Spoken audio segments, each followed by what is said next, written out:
너는 특별하단다. 이런 제목의 책이 있고 동화책인데 맥스 루케이조라는 분이 썼습니다. 이 너는 특별하다 이 책의 내용을 보면 나무 인형들이 한 마을에 이렇게 마을을 이루고 나무 인형들이 삽니다. 이 나무 인형들은 누군가가 참 조각하고 만들었겠죠. 근데 이 인형들이 사는 마을에는 규칙이 있는데 칭찬받을 만한 행동을 하면 별점을 이렇게 별 스티커를 다 이렇게 붙이고 몸에 잘못하거나 실수한 게 있으면 동그라미 모양의 점 스티커를 이렇게 몸에 붙이게 되어 있습니다. 그래서 사람들이 이 인형 마을의 인형들은 이 스티커에 굉장히 집착을 합니다. 그래서 서로 별 스티커를 받으려고 노력하고 이 점 스티커는 굉장히 수치스럽게 여깁니다. 근데 그 인형 마을 안에 살고 있는 펀치넬로라는 주인공이 있는데 10대 어떤 주인공인데 이 펀치넬로라는 이 주인공은 자꾸 실수투성이에요. 삶이 자꾸 자주 실수를 해서 사람들로부터 이렇게 벌점 스티커를 이렇게 딱 몸에 붙입니다. 그러니까 몸에 칭찬 스티커 별 모양은 하나도 없고 그냥 벌점만 이렇게 점만 이렇게 잔뜩 있는 그런 이제 청년이라고 할 수 있어요. 그래서 이 펀치넬로라고 불리는 인형은 참 슬픕니다. 나도 별 스티커를 받고 싶은데 내 인생은 왜 이 모양일까? 항상 나는 실수투성이야. 나는 항상 이렇게 잘못한 것밖에 없어. 내 인생에 뭐 칭찬받을 만한 일이 없어 하면서 막 좌절하고 이렇게 심지어 이렇게 절망적인 상황까지 빠지게 됩니다. 안타깝죠? 근데 그 펀치넬로가 슬퍼하는 모습을 보고 루시아라는 여자 인형이 가엾게 여기죠. 안타깝다. 저 친구가 저렇게 벌점만 잔뜩 있어서 자기 인생이 참 불행하다고 여기는데 이 루시아라는 여자 인형은 시간만 나면은 이렇게 매일같이 그 거인 목수가 사는 그 인형들을 창조했다고 생각하는 그 거인 목수가 살고 있는 그 엘리의 집에 이렇게 찾아갑니다. 그래서 루시아가 이 엘리의 목수라는 거인 목수고 엘리의 집에 펀치넬로를 소개합니다. 너도 엘리를 만나면 네 마음이 기쁠 거야. 너 삶이 변화될 거야. 라고 이제 이렇게 소개하죠. 펀치넬로는 겁을 먹습니다. 왜냐하면 그 거인 목수가 살고 있는 엘리라는 집의 엘리 목수는 막 자기들을 막 이렇게 나무를 막 자르고 막 이렇게 가르고 막 부수고 막 이런 공포와 두려움이 있는 거예요. 그래서 엘리 목수에게 가면은 다 죽어 막 이런 식의 소문이 퍼져 있는 겁니다. 그래서 거기 가면 무시무시한 톱과 칼과 막 대패와 이런 것들이 큰일 나가면 그래서 그 엘리에 가까이 가면 안 된다고 목수 엘리의 집에 가면 안 된다고 이렇게 소문이 나 있습니다.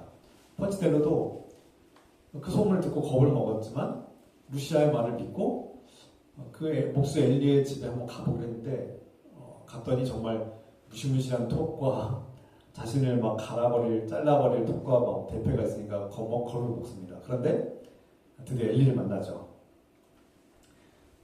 용기를 내서 엘리를 만났는데 그 엘리가 말합니다. 엘리 거인 목수죠. 어마어마하게 큰 거인 목수가 펀치넬로라는 그 나무 인형 앞에 서서 말합니다. 펀치넬로야, 나는 너를 오랫동안 기다렸단다. 네가 언제 나에게 오는지 올까 하고 기다리고 있었는데 드디어 왔구나. 이제서야 왔구나. 그때 이제 펀치넬로가 말하죠. 저는 마을 사람들이 저를 다 싫어해요. 저는 칭찬 스티커 하나도 없어요. 그리고 벌점만 잔뜩 있어요. 제 인생은 왜 이 모양일까요? 저는 항상 실수투성이고 항상 문제투성이에요. 저는 어떻게 살아가야 될지 모르겠어요 하는 이런 얘기를 합니다. 그러자 거인 목수 엘리가 이렇게 말하죠. 내가 너를 만들 때 특별하게 만들었단다. 내가 너를 특별하고 소중한 존재로 만들었는데 다른 인형들이 너를 어떻게 평가하든 신경 쓰지 마렴. 다른 사람들의 평가는 그렇게 중요하지 않단다. 내가 너를 특별하게 창조했는데 나는 너를 소중하게 여기는데 너는 나에게 소중한 존재야, 특별한 존재야 라고 말합니다. 그래서 네가 남들의 그 평가와 남들의 그 스티커에 연연하지 않고 신경 쓰지 않고 그 관심을 끊어버리면 그 스티커들은 너에게 아무런 의미가 없을 거야. 이후에 펀치넬로는 정말 그 엘리의 말대로 자신이 엘리 자신을 창조한 존재가 엘리였음을 깨닫고 엘리가 자신을 만들 때 정말 특별하고 소중한 존재로 만들었음을 깨닫습니다. 그리고 이제부터 나는 다른 사람들의 평가에 신경 쓰지 말자. 그리고 매일같이 엘리에게 찾아가서 엘리와 함께 하려고 합니다. 그러면서 이 짧은 동화가 끝나는데요. 그러면서 이제 그 펀치넬로에게 붙어있던 그 점 스티커들, 벌점 같은 스티커들이 이제 하나씩 떨어져 나가는 그런 장면으로 마무리가 됩니다. 이 동화 이야기를 들 때 어떤 생각이 드십니까? 여기에는 중요한 메시지가 있는데 여기서 거인 목수 엘리는 창조주 하나님을 이렇게 가리킨다고 볼 수 있죠. 그리고 우리는 죄를 지을 수밖에 없는 펀치넬로와 같은 삶을 살죠. 다른 사람들이 끊임없이 우리를 평가하고 우리는 때로는 체면을 중시하며 살고 다른 사람들이 나를 어떻게 평가하는가, 내가 다른 사람들에게 인정받으려면 어떻게 살아가야 되는가 항상 우리도 모르게 의식적으로든 무의식적으로든 고민하기도 하고 걱정하기도 하고 불안감에 휩싸일 때도 있습니다. 다른 사람들에게 인정받고 싶어하는 욕구, 그 별점, 칭찬 스티커를 받고 싶어하는 그 강력한 욕구가 우리 안에 강하게 작동할 때가 있습니다. 요동할 때가 있죠. 그런데 하나님께서는 우리에게 말씀하시는 거예요. 세상이 너를 어떻게 평가하든 세상의 기준과 가치가 어떠하든 신경 쓰지 마. 너무 연연하지 마. 그 세상의 가치와 기준에 너를 억지로 짜맞추려고 하지 마. 신경 쓰지 마. 너는 하나님 앞에 특별한 존재란다. 내가 너를 만들 때 특별한 존재로 창조했단다. 너는 지금 나에게 소중한 존재란다. 무슨 뜻입니까? 그냥 나무 인형, 나무 덩어리에 불과했던 펀치넬로는 하나님, 자신을 창조한 하나님과의 관계를 맺고 그분이 자신을 사랑한다는 것을 알았고 자신이 특별하게 창조된 가치가 있는 소중한 존재라는 것을 깨달으면서 하나님과의 관계 속에서 자신의 가치, 진정한 가치를 발견하고 삶의 의미를 되찾게 됩니다. 그리고 세상에서 자신을 질타하고 차별하고 손가락질하던 비난과 그 우울함과 불행에서 벗어나서 진정한 행복과 자신을 찾고 회복하죠. 자존감이 회복되는 겁니다. 나는 쓸모없어. 나는 정말 무의미한 존재야. 내가 어떤 의미로 무슨 목적을 위해서 살아가야 되지? 또 공허함들, 삶의 목적을 잃어버린 공허함과 무력감에서 해방된 겁니다. 결론적으로 자신을 창조한 하나님을 만날 때 자신이 특별한 존재임을 깨닫고 하나님과 특별한 관계임을 깨달을 때 우리는 그 특별한 관계 속에서 우리가 특별한 존재임을 깨닫고 인생의 목적과 삶의 의미를 회복할 수 있다는 거예요. 그리고 세상에서 무너진 자존감들이 회복되는 것을 알게 됩니다. 세상은 우리를 끊임없이 평가하죠. 저 사람 돈이 많네, 저 사람 돈이 적네, 가난하네, 저 사람 많이 배웠네, 못 배웠네, 저 사람 직장이 꽤 좋네, 나쁘네, 뭐 돈을 잘 버네, 못 버네, 예쁘네, 안 예쁘네. 수많은 세상의 기준과 세상이 만들어 놓은 기준과 가치로 우리를 재단하고 평가하고 편집하죠. 그러면 우리의 자존감이 어떻게 됩니까? 우리가 그 속에서 특별한 존재, 소중한 존재로 여겨집니까? 우리 자존감이 추락하죠. 특히 가난한 사람들, 돈을 많이 벌지 못하는, 자본주의 사회에서 돈을 많이 벌지 못하는 사람들은 무능력한 자들로 치부되지 않습니까? 무능력한 자들, 실패자들로 치부되고, 또 내가 건강하지 않으면 쓸모없는 사람처럼 여겨지기도 하고, 나이가 많고 힘이 없고 나이가 많아져서 능력이 없어지면 세상에서 쓸모없는 존재로 이렇게 치부될 때 얼마나 서글프고 얼마나 외롭고 괴롭습니까? 불안하죠. 나이가 들수록 더 불안해집니다. 그러나 그 세상이 만든 세상의 기준에 그 별점을 받고 싶어서 그 별 스티커를 받고 싶어서 애쓰는 내 모습, 세상에서 인정받고 싶어서 그냥 명품백을 들고 좋은 차를 타려고 애쓰고 좋은 집에 살려고 애쓰고 이미 충분히 나는 조그만 공간에서도 충분히 행복하고 즐겁게 편안하게 살고 있는데 왜 더 그렇게 막 더 큰 집, 더 좋은 차, 더 좋은 옷, 더 좋은 가방, 뭐 명품을 걸치려고 해요? 인정받으려고 하는 거 아닙니까? 다른 사람들에게 인정받으려고 끊임없이 애쓰고 잘 보이려고 내 체면을 높이려고 권력과 명예를 더 추구하려는 우리 인간들의 모습을 보지 않습니까? 이만하면 먹고 살만한데도 만족하지 못하는 것은 왜 그렇습니까? 뭐 물론 인간의 탐욕, 끝없는 만족하지 못하는 인간의 탐욕도 있지만 끊임없이 다른 사람들에게 인정받고 싶고 다른 사람들에게 칭찬받고 싶고 체면과 유신을 높이고 싶은 마음이 무의식적으로 작용하는 거 아닐까요? 다 그런 것은 아니겠지만 항상 그런 것은 아니겠지만 이 사회가 항상 그것을 부추기고 있고 뭐 카톡이나 SNS들 이렇게 SNS가 뭔지 아시죠? 카톡이나 우리가 잘하는 것들 그런 것들이 다 날마다 나 어디 해외여행 갔다 왔어, 나 명품백 이렇게 들고 있어, 나 뭐 돈 많이 벌었어, 막 집 자랑하고 뭐 이런 것들이 다 계속해서 자기 자랑 아닙니까? 자기 자랑의 시대, PR 시대에 살고 있지 않습니까? 끊임없이 그 자기 자신을 홍보하고 자랑하고 또 그것을 부러워하게 되고 또 수많은 미디어, 뭐 TV, 텔레비전을 통해서 또는 다른 미디어를 통해서 끊임없이 더 새롭고 더 좋은 것들이 막 우리를 유혹하고 저게 없으면 왠지 불행할 것 같고 저걸 구매하지 못하면 저걸 내가 구매하지 못하면 그 목이 신경 쓰지 마시고 더 구매하지 못하고 더 소비하지 못한 것에 대해서 항상 불안감과 불만족과 이제 뒤처지는 듯한 느낌들 속에 끊임없는 홍보, 끊임없는 광고와 소모성 광고와 그 홍보 속에 우리 정신을 뒤흔들고 있는 사회에 살고 있지 않습니까? 그리고 그리스도인들은 이것을 좀 경계하자는 겁니다.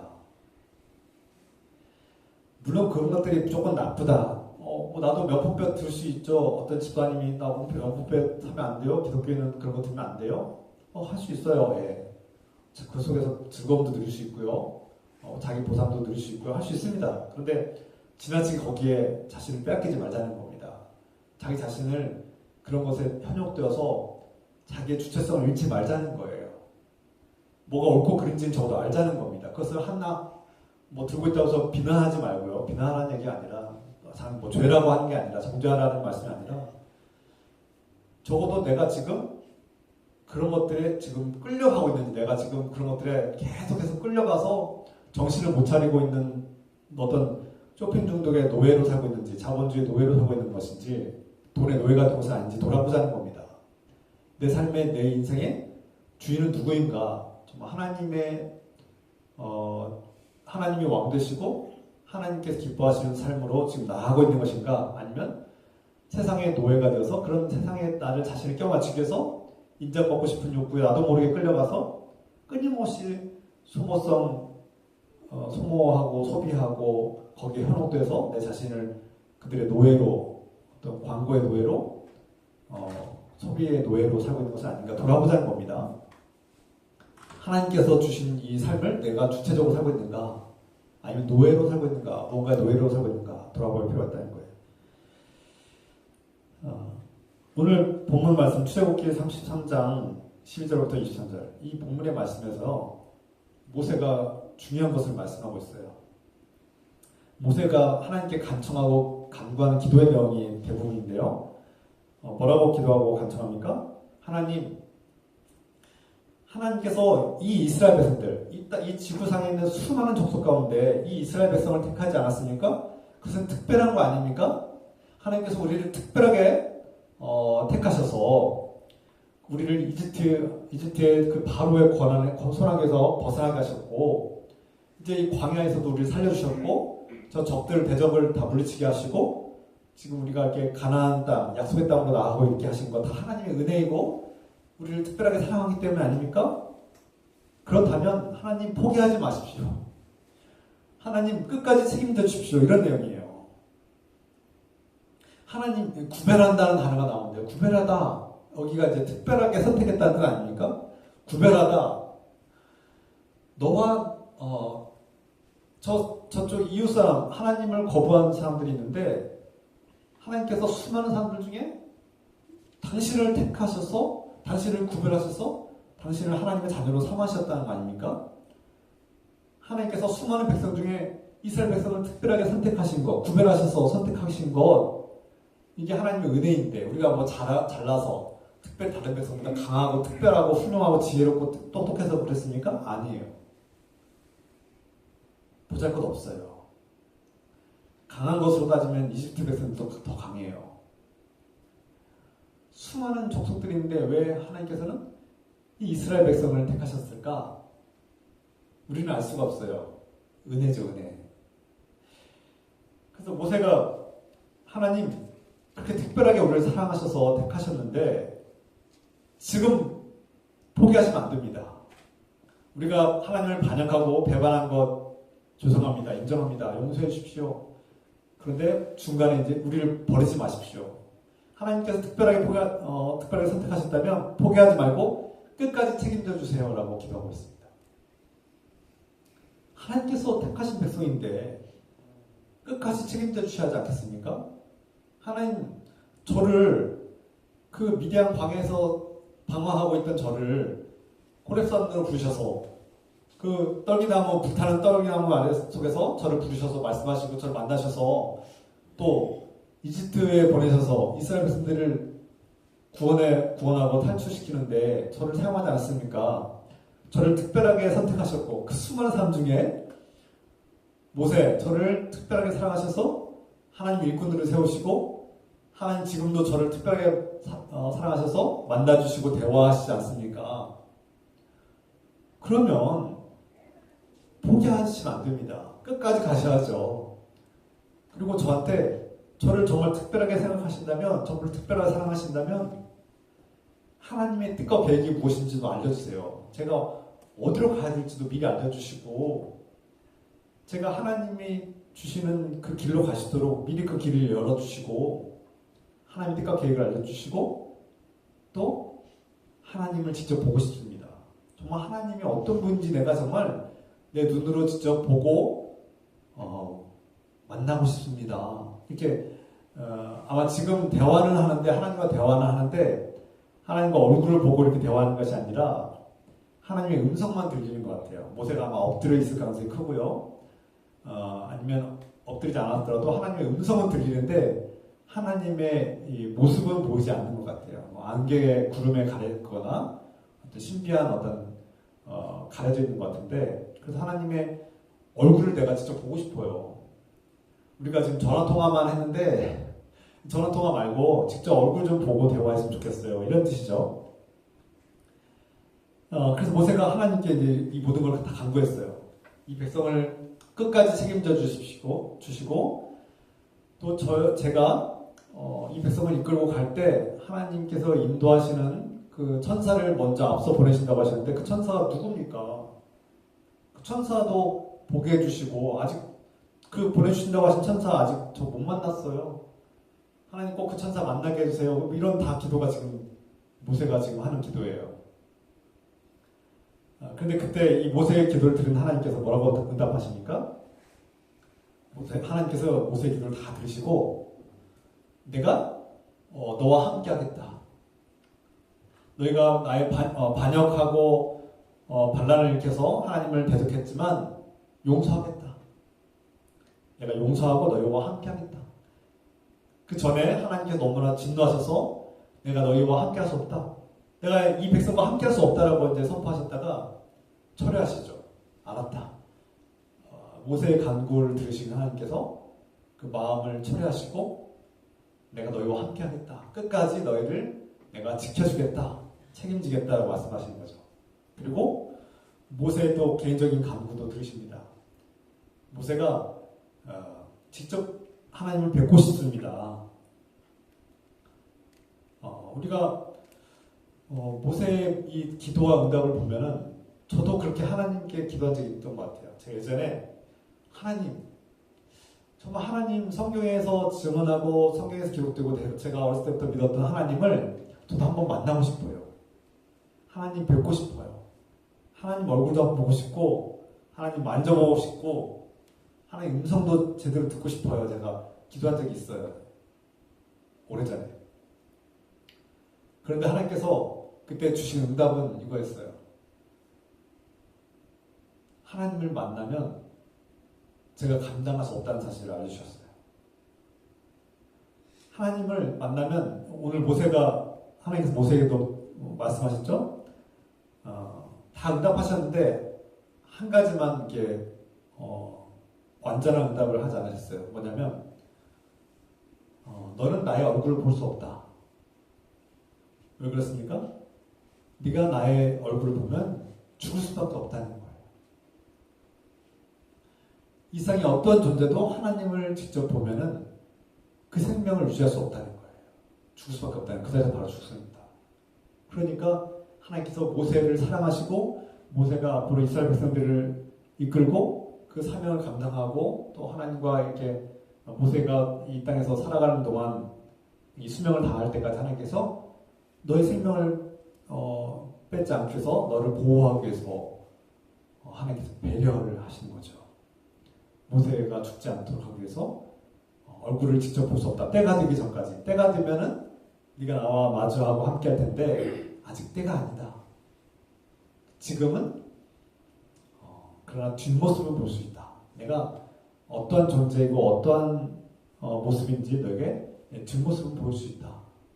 어떤 학자는 그 뒷모습이 우리가 흔히 그렇잖아요. 우리가 고난 가운데 괴로움이 닥쳐올 때 그 속에서 하나님의 뜻을 발견하기가 어려워요. 뭔가 괴로움이 걱정과 어떤 어려움이 닥쳐올 때는 그 속에서 하나님의 뜻이 무엇일까 발견하기가 참 쉽지 않습니다. 그리고 그 고난과 싸우고 이겨내느라고 정신이 없죠.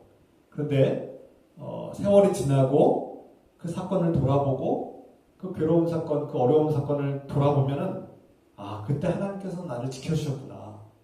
그때 내가 완전히 나닥빠지지 않도록, 완전히 절벽에서 난돌에 떨어지지 않도록 나를 잡아주셨구나.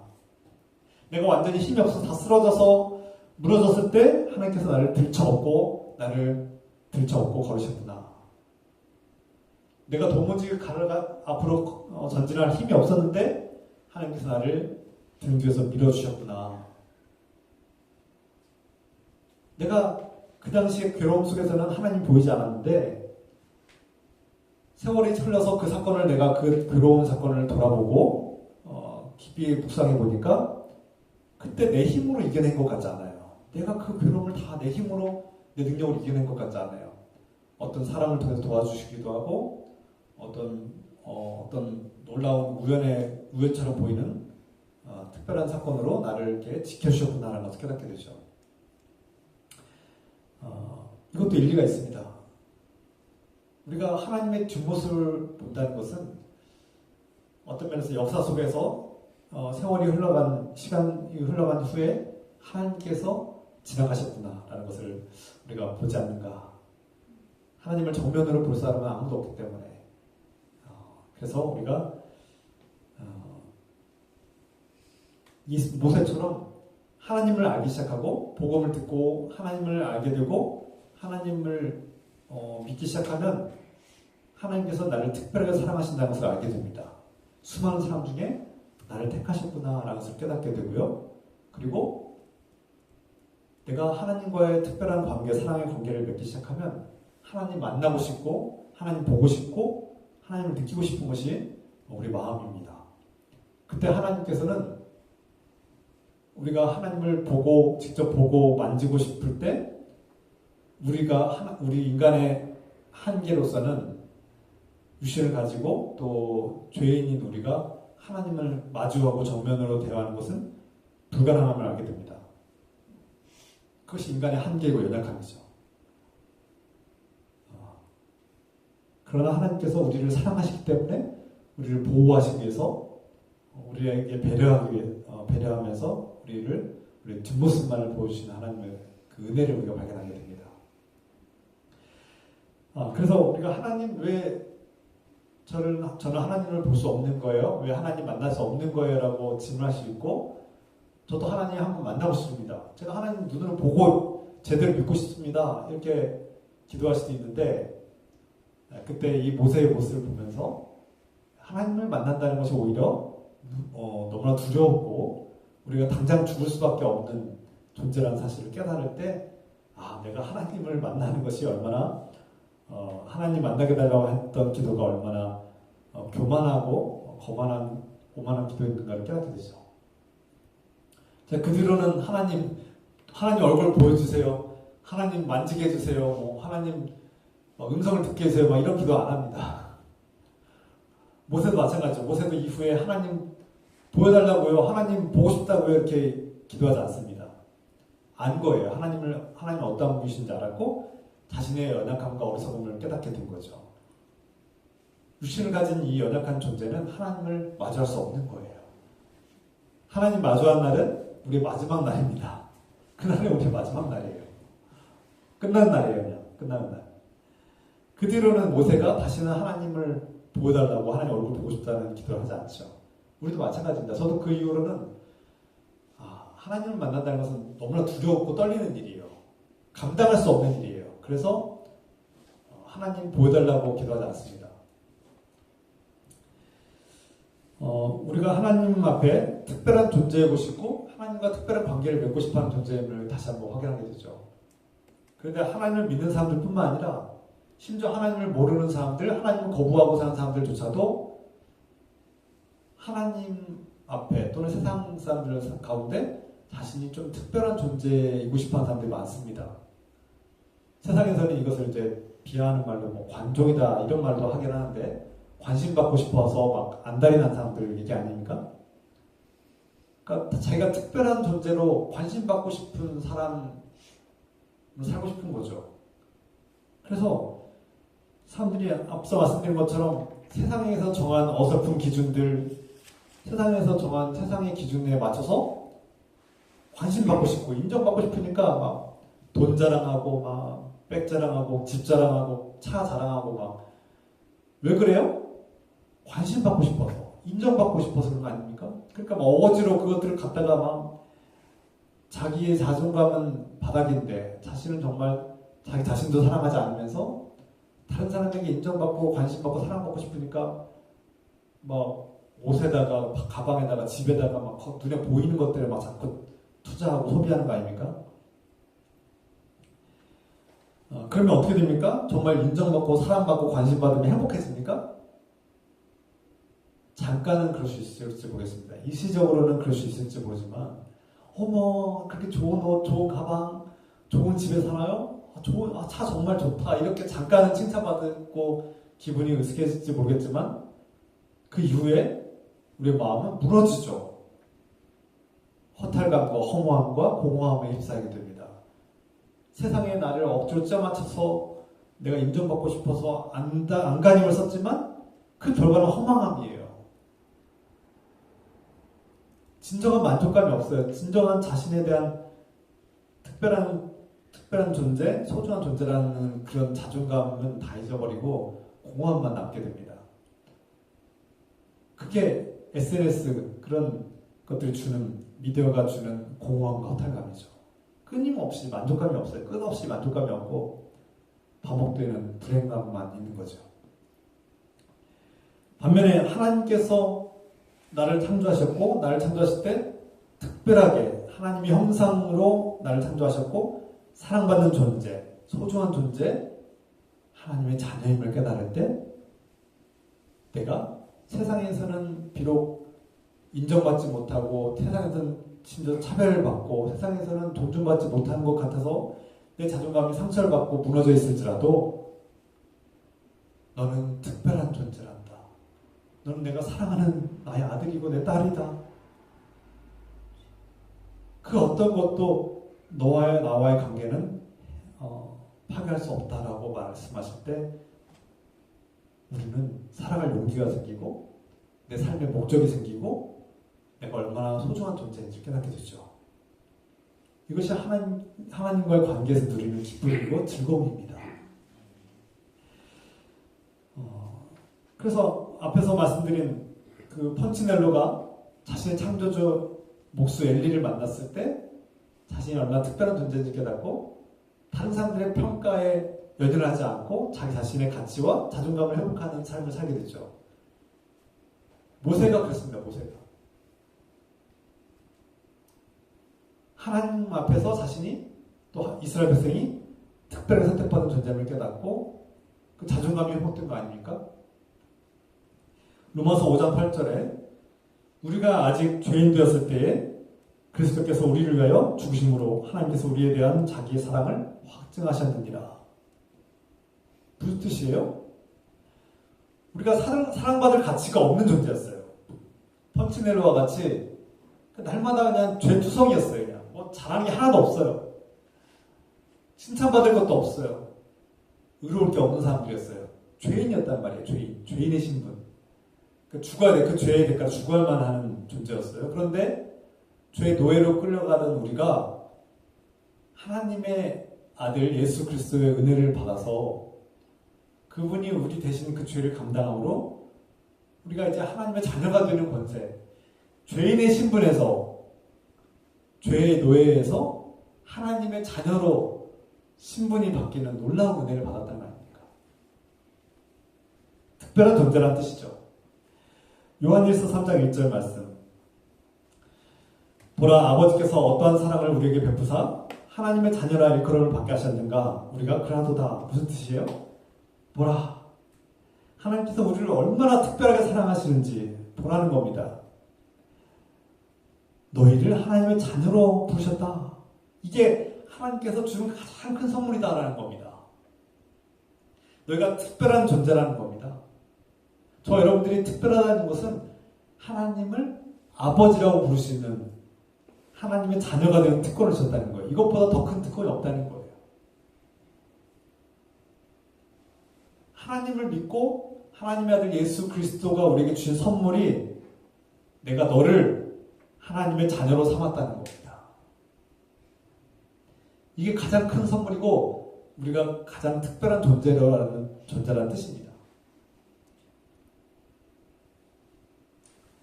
여기엔 조건이 없어요. 조건 없이 내가 죄인이었음에도 불구하고 내가 뭐 잘한 거 하나도 없음에도 불구하고 내가 의로운 것이 없음에도 불구하고 거저주셨다는 거죠. 이게 은혜입니다.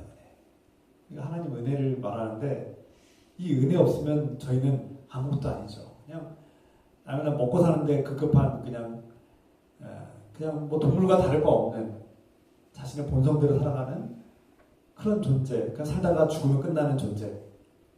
보살것 없는 존재. 나만 걱정하고 불안에 떨다가 두려움에 떨다가 그냥 죽으면 끝나는 존재. 그러나 하나님과 특별한 관계, 사랑의 관계를 맺은 사람들은 영원한 존재가 되는 거죠. 하나님 나라에서 하나님 자녀가 되는 특권을 누리게 됩니다. 스바냐 3장 17절 말씀. 너희 하나님 여호와가 너희 가운데 계시니 그는 구원을 베푸실 전능자시니라. 그가 너로 인하여 기뻐하시며 기쁨을 이기지 못하시며 너를 잠잠히 사랑하시며 너로 말미암아 즐거이 부르며 기뻐하시리라. 하나님께서 너를 보실 때 얼마나 기뻐하시는지 너는 상상해보라는 겁니다. 우리가 세상 말로는 눈에서 꿀이 떨어진다라는 말을 표현하는데 그걸로도 부족해요. 하나님께서 너를 얼마나 기뻐하시는지 너와 항상 함께 하시고 너희 가운데 거하시며 너희 안에 거하시고 너를 기뻐하시면서 쳐다만 봐도 기뻐하신다는 거예요. 쳐다만 봐도 그냥 보기만 해도 기뻐하신다는 거예요. 막 기뻐서 주체하지 못하신다는 거예요. 그 기쁨을 너무 기뻐서 제가 자녀를 둘 낳아보니까 그 기쁨을 조금 이해가 돼요. 조금. 제가 어렸을 때 아이를 낳는데 그냥 보기만 해도 기쁘더라고요. 제가 저 아이들이 저한테 뭘 해주는 게 없어요. 아무것도 없어요. 그냥 그때 보기만 해도 이쁘더라고요. 그냥 보고만 있어도 이쁘고 막 가서 뽀뽀해주고 싶고 안아주고 싶은 존재. 지금도 그런데 근데 하나님께서 우리를 보실 때는 그것보다는 비교할 수 없는 제가 자녀를 사랑하는 것과 비교할 수 없는 사랑으로 저 여러분들을 바라보고 계시다는 거예요. 그리고 그 사랑은 정말 주체할 수 없다는 거예요. 주체할 수 없다. 다른 표현이 없어요, 지금. 주체할 수 없는 표현으로 보기만 해도 정말 기뻐하고 즐거워한다는 거예요, 저 여러분들을. 그런데 우리가 돌아보면 제가 뭐가 이쁘겠어요. 제가 날마다 선한 일을 얼마나 하겠어요. 제가 무슨 의로움이 있겠어요. 욕심 많고, 자칫하면은 유혹에 쉽게 넘어가고, 지 멋대로 살고, 어떤 때는 하나님 없는 것처럼 막 살고 있고, 제 멋대로 살고 있고, 또 돈 좋아하잖아요. 돈 욕심 많아서 거기에 막 끌려가고, 세상 제 멋대로 살고 있는 우리를 하나님은 그럼에도 불구하고 여전히 우리를 너는 내 아들이고 내 딸이고 내가 사랑하는 자녀라고 부르시고 정말 기뻐하시고 주체할 수 없는 그 기쁨을 우리를 바라보신다는 거죠. 그리고 우리와 함께 하신다는 겁니다. 그래서 하나님께서 우리와 함께 하신다는 그 단어의 그 표현 안에는 어마어마한 게 담겨 있는 거예요. 우리 다른 말 필요가 없어요. 하나님께서 함께 하길 기도합니다. 이것이 우리에게 최고의 선물이라는 거예요. 하나님께서 함께 하신다는 것은 하나님의 무한한 용서와 끝없는 사랑과 은혜가 우리 안에 충만하다는 것을 다 농축하고 다 포함하는 말씀인 거죠. 그래서 우리가 하나님께서 함께 하시길 빕니다. 하나님께서 함께 하시길 기도합니다라는 그 표현 안에는 어마어마한 게 담겨 있는 거죠. 하나님의 어마어마한 사랑과 은혜가 담겨 있는 거예요. 너는 특별하다라는 것이 담겨 있다는 거예요.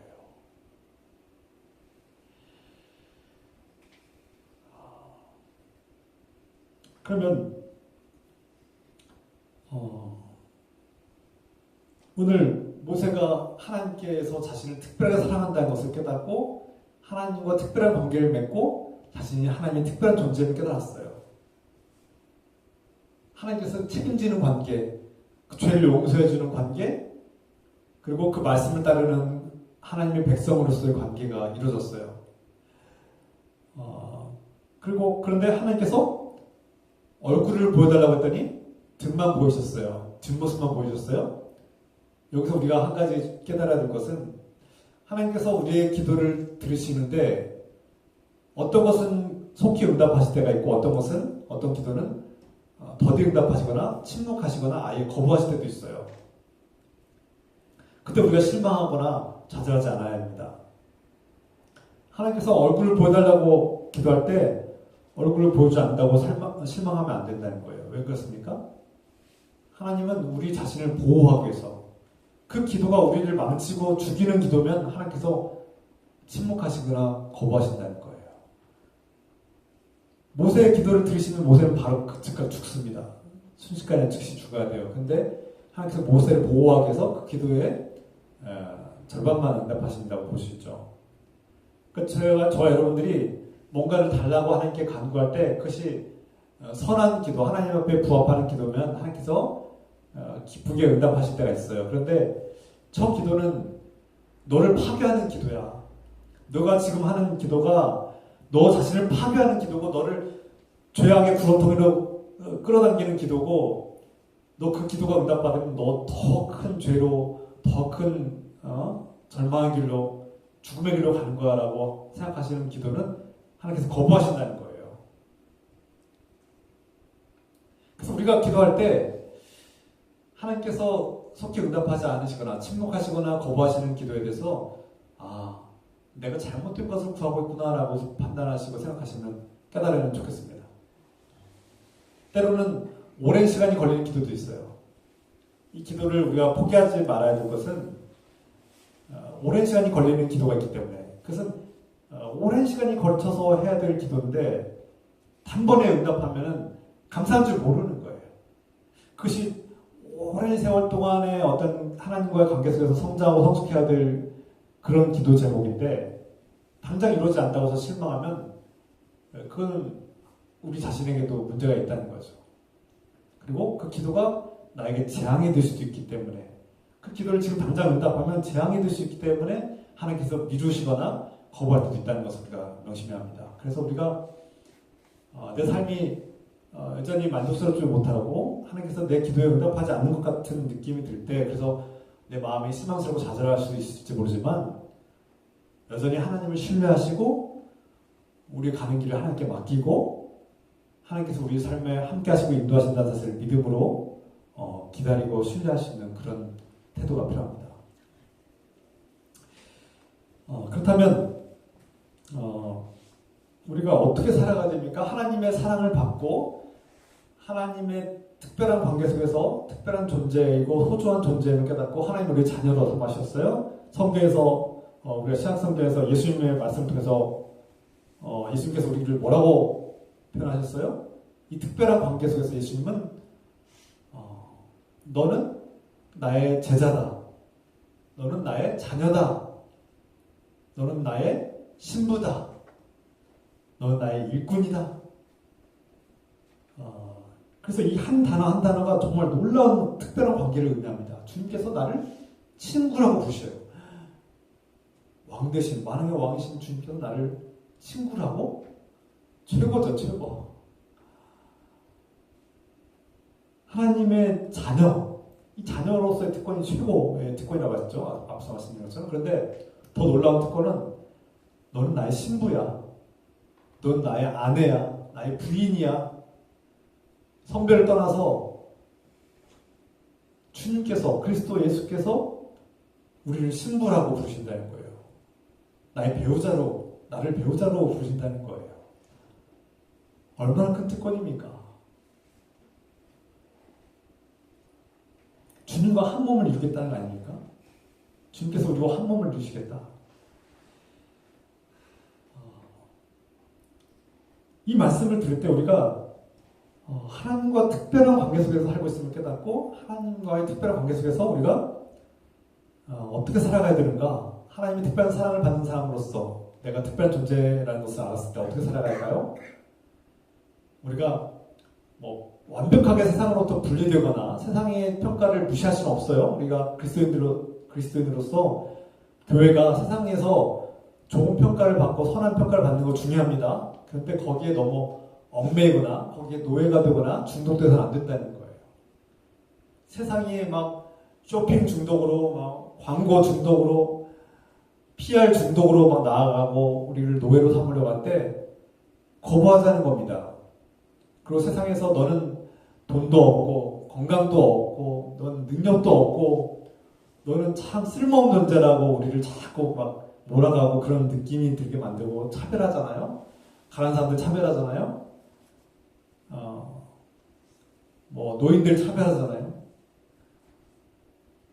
기능이 중심이 되고 돈이 중심이 되고 권력이 중심이 돼서 그런 것들을 인정받는 세상에서 그 기준에 우리가 자꾸 저 기준에 끼워 맞춰서 내가 어찌그든 간에 저 세상이 만들어 놓은 기준에 내가 나를 맞춰서 인정받으려고 안간힘을 쓰는 삶이 아니라, 그런 노예가 아니라 하나님께서 부여하신 특별한 존재로 주체적인 삶을 살라는 거예요. 자존감을 회복하고 너는 하나님의 특별한 존재, 소중한 존재라는 사실을 깨닫고 기쁘게 감사하며 살자는 겁니다. 그래서 세상 사람들이 그리스도인들을 볼 때, 저 기독교인들을 볼 때 저 사람들은 이상한 사람들이야. 내가 볼 때는 부자도 아니고 가난하고 내가 볼 때는 가진 것도 별로 없는데 심지어 돈이 많은데도 불구하고 검소하게 살고 소비에 막 노예가 되지 않고 자랑하려고 막 거기에 끌려다니지 않고 소비 중독에 빠지지 않고 다른 사람들한테 막 PR하려고 막 자랑하려고 막 애쓰지 않고 안달나지 않고 가진 것이 많아도 겸손하고 검소하고 그러면서 자신의 어떤 또 반면에 가난함과 연약함에 대해서 불행해하지 않고 막 웃으며 살아요. 가난하고 가진 것도 없고 연약한데도 불구하고 감사하다 그래요. 노래를 불러요. 기쁘게 노래를 부르고 즐거워해요. 삶이 행복해요. 저 기독교인들은 도대체 정신이 나간 걸까? 이런 생각이 들 정도로 살아야 된다는 거예요. 왜 그렇습니까? 하나님께서 주신 특별한 존재, 하나님께서 우리를 소중하게 여기는 하나님의 특별한 자녀이기 때문에 그렇습니다. 때가 되면 우리는 하나님의 뒷모습이 아니라 하나님의 얼굴을 마주할 때가 올 것입니다. 하나님의 그 빛나는 얼굴을 마주하면서 우리는 주님과 함께 기뻐하며 즐거워하며 그 하나님의 무한한 사랑 가운데 살게 될 겁니다. 그때가 올 때까지 우리는 이 땅에서 자존감을 회복하고 특별하고 소중한 존재로 당당하게 살아갑시다. 많이 가졌든 못 가졌든 세상의 노예가 되지 말고 세상이 만들어놓은 기준에 노예가 되지 않고 당당하고 기쁘게 자존감을 가지고 살아갈 때 우리를 돌보시고 우리를 소중하게 여기시는 주님의 은혜가 우리 안에 더욱 충만하기를 우리 주님의 이름으로 축원합니다. 기도합시다. 사랑의 하나님 아버지, 오늘 모세는 하나님 앞에 특별한 존재, 특별한 관계 속에서 특별한 존재, 특별히 선택받은 사람이고 또 특별한 백성임을 깨달았습니다. 그리고 끝까지 책임지고 하나님께서 함께 주기를 간구하였습니다.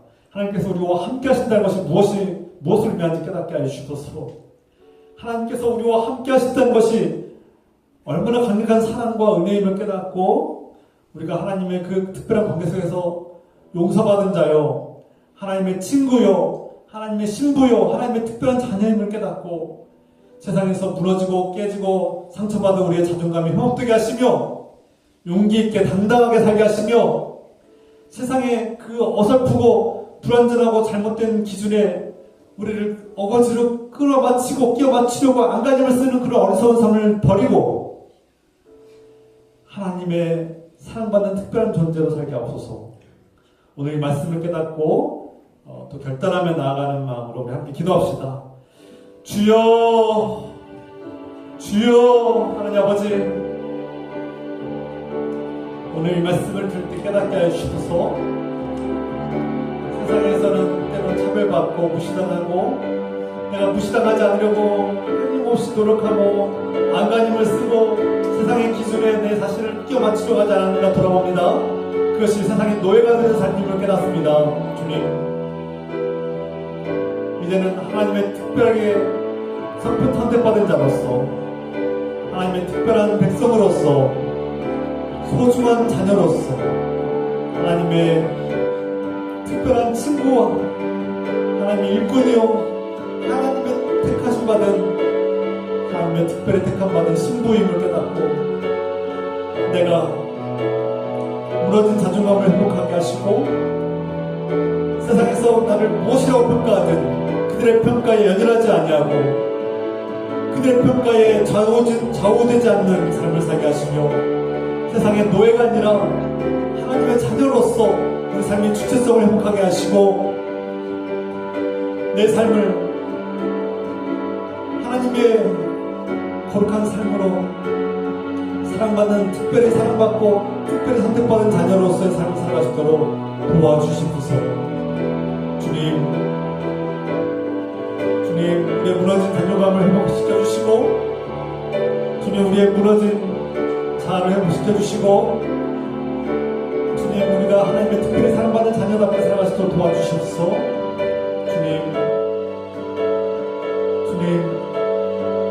때가 되면 주님의 얼굴을 배우고 찬양하며 기뻐하며 그 끝없는 기쁨과 사랑 속에 살게 하여 주시옵소서.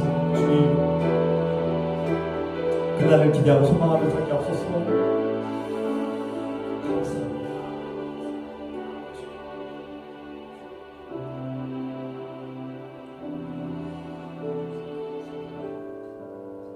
사랑하는 아버지, 우리는 모세를 통해서 하나님을 사랑하고 믿는 자녀들은 특별한 관계 속에서 특별한 존재이고 소중한 존재임을 깨닫습니다. 세상에서 세상의 기준으로 볼 때 우리는 상처받고 차별당하고 우리 자존감은 무너질 수밖에 없음을 깨닫습니다. 그러나 이제 하나님 안에서 특별히 사랑받는 자녀임을 깨닫고 우리의 무너진 자존감이 회복되게 하시며 무너진 자아가 회복되게 하시고 하나님의 특별히 사랑받은 자녀, 특별히 선택받은 자녀요, 주님의 친구요, 주님의 신부로서 하나님의 자녀로서 특권을 가지고 용기 있게 담대하게 기쁘게 감사하며 살게 하옵소서. 이제는 우리를 하나님의 자녀로, 우리 친구로 부르시는 우리 주 예수 그리스도의 은혜와 하나님 아버지의 조건 없는 사랑과 우리에게 살아갈 용기와 희망을 주시고 무너진 자존감을 회복시켜 주시는 성령님의 교통과 역사하심이 오늘 주님의 거룩한 자녀들 위해 지금부터 영원토록 함께 해주시기를 간절히 축원하옵나이다. 아멘. 아멘.